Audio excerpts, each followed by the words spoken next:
berapa lama waktu yang diperlukan sampai penurunan itu berhenti atau tidak berhenti sekali. Dia pasti akan turun, namun sangat kecil penurunan yang terjadi demikian. Jadi semua tersebut harus diperhitungkan atau dianalisis demikian. Untuk perhitungan daya dukung pondasi pada dasarnya dibagi menjadi dua, yaitu pondasi dangkal ya seperti pondasi setempat, pondasi menerus. Sedangkan untuk pondasi dalam terdiri dari pondasi tiang panjang,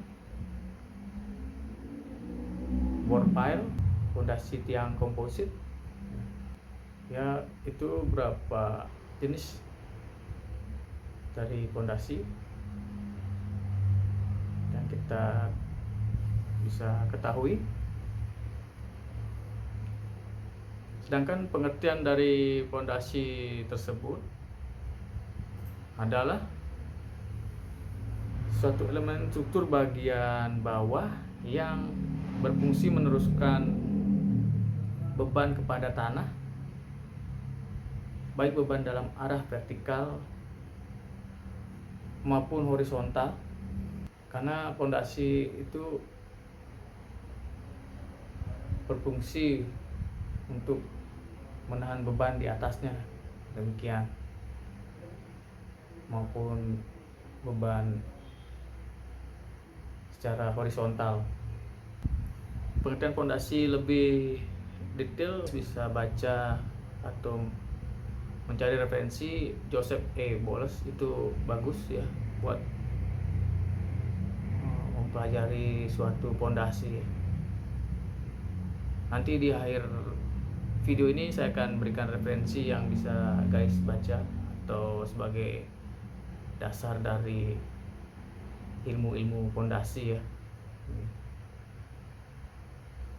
Sekarang kita akan membahas mengenai pondasi dangkal ya.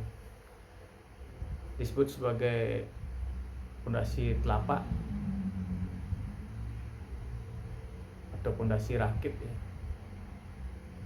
Dan kedalamannya tidak melebihi dari 2 meter kurang lebih. Itu termasuk pondasi telapak. Selain pondasi tempat juga seperti pondasi menerus seperti batu kali ya, pondasi batu kali.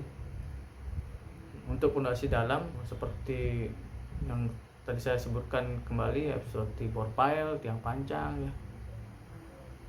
Saya akan menjelaskan lebih detail lagi mengenai pondasi dangkal ya, guys. Pondasi dangkal itu terdiri seperti pondasi batu kali ya.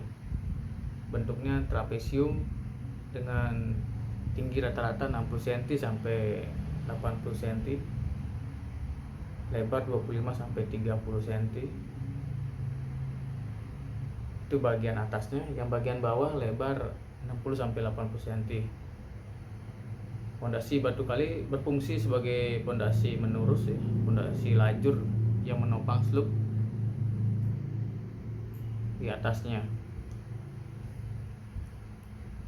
Pada bangunan yang telah memakai pondasi setempat sebenarnya tidak perlu lagi menggunakan pondasi batu kali. Namun proses pembangunan yang tidak sesuai kriteria seperti pemasangan dinding pada slope dengan beton yang belum matang dapat mengakibatkan patahnya slope ya, slope atau tie beam. Dan untuk meminimalisirkan kemungkinan tersebut, maka digunakanlah pondasi batu kali atau pondasi lajur untuk menopang atau sebagai penopang slope. Nah, kalian bisa baca bukunya Pak Beni Ruspantoro ya, dari Universitas Atmaja Yogyakarta. Nah, di sana bakal lebih banyak dijelaskan ya, jika ingin lebih mendalami ya demikian. Karena di sini saya hanya memberikan dasar-dasar sehingga guys lebih tertarik untuk mempelajari pondasi demikian. Ya, yang kedua saya akan membahas mengenai pondasi setempat ya. Digunakan untuk daya dukung tanah 1,5 sampai 2 kgf per meter persegi ya. Nah, biasanya pondasi setempat ini digunakan untuk bangunan 2 lantai sampai 4 lantai, tergantung dari kondisi tanah atau dari hasil penyelidikan tanah seperti DCPT atau SPT ya.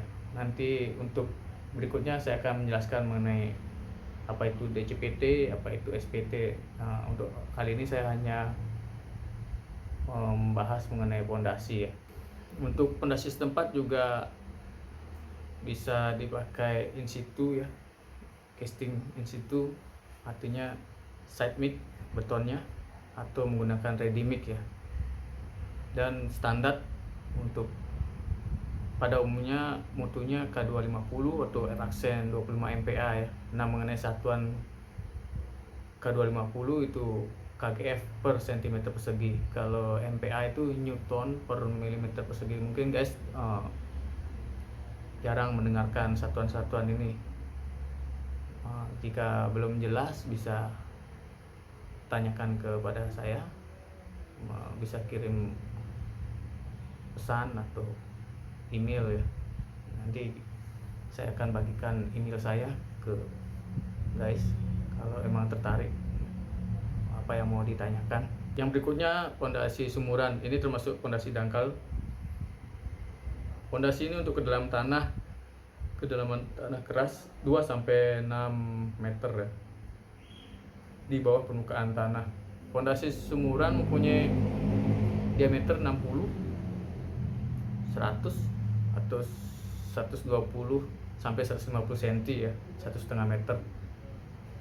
Dan ini tentunya diisi seperti batu kali di dalamnya ya.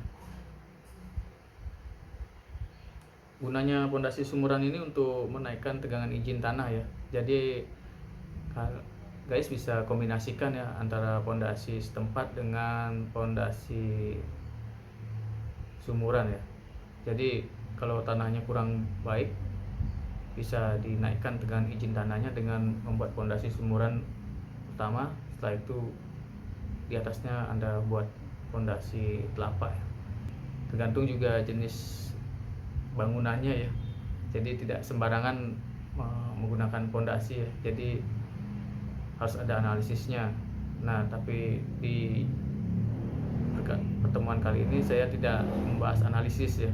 Saya hanya menjabarkan yang dasar-dasarnya saja. Demikian.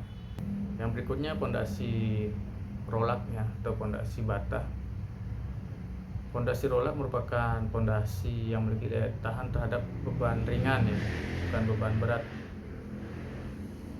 Biasanya untuk pondasi teras itu rolak. Nah, yang berikutnya pondasi sirtu ya, atau pondasi pasir dicampur batu ya, sirtu ya, pasir batu ya. Dan biasanya kedalaman hingga 1 sampai 2 meter. Dan biasa digunakan untuk pondasi tangki ya. Kalau memang bebannya tidak terlalu besar atau mampu menahan beban di atasnya, ya bisa digunakan pondasi sirtu ya. Dan ada lagi pondasi KSSL ya, tentu masih awam ya. KSSL itu konstruksi sarang laba-laba ya, membentuk kotak-kotak bisa, membentuk lingkaran bisa. Jadi fungsi ini untuk tanah rawa ya, itu baik ya, tanah gambut ya. Nah, sekarang saya akan membahas mengenai pondasi dalam ya. Pondasi dalam itu bisa terdiri dari pondasi tiang pancang, itu termasuk pondasi dalam ya. Bisa dia ujungnya seperti pensil, pensil yang ujungnya agak runcing seperti pensil itu spoon pile. Square pile itu kotak ya. Pondasi tiang pancang ini bisa digunakan pada struktur bertingkat rendah sampai bertingkat tinggi ya, bisa. Selain pondasi tiang pancang juga ada pondasi bore pile ya. Bore pile itu pondasi yang disesuaikan dengan kondisi ya. Seandainya untuk membangun suatu bangunan, jika di sekitar areanya dia banyak bangunan yang sudah berdiri, tentu dengan pondasi tiang pancang dengan alat berat terjadi getaran ya. Memang ada alat yang untuk melaksanakan konstruksi tiang pancang dengan tanpa getaran ya, HSPD, jacking pile. Nah, kali ini saya tidak membahas alat-alat tersebut ya, saya hanya membahas pondasinya saja. Pondasi bore pile itu pondasi yang dibor dengan diameternya bervariasi, dan tentunya dilihat kondisi tanahnya ya. Pondasi bore pile itu biasanya dia bekerjanya untuk friction ya, jarang untuk end bearing ya, karena end bearing terlalu dalam, jadi yang diutamakan frictionnya ya. Kalau pondasi tiang pancang yang diutamakan end bearingnya ya. Demikian.